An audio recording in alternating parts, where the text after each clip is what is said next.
प्रधानमंत्री आज भी अपने मुंह मियां मिट्ठू बने रहे। अब केवल इतना ही बदलाव आया है कि 50% की बजाय 75% वैक्सीन उत्पादन भारत सरकार खरीदेगी।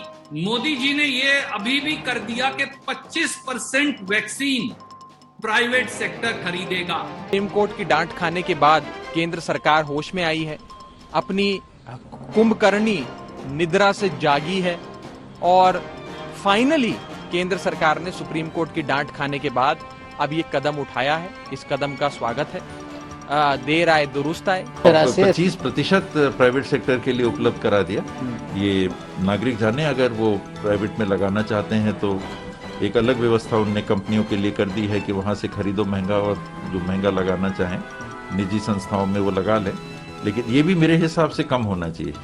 देश में इतने भी अमीर नहीं हैं जिनको 25% में खरीद के लगाना पड़े। मैक्सिमम ये होना चाहिए 10%। राज्यों को वैक्सीन नहीं दिया जा रहा था। राज्य लगातार कह रहे थे कि पैसे ले लो, वैक्सीन दे दो, दे नहीं पाए।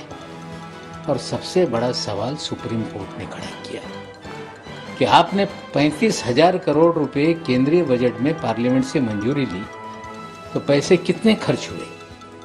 वैक्सीन की कीमत राज्यों की और केंद्र सरकार की अलग क्यों है? केंद्र सरकार क्यों नहीं ये कर सकती?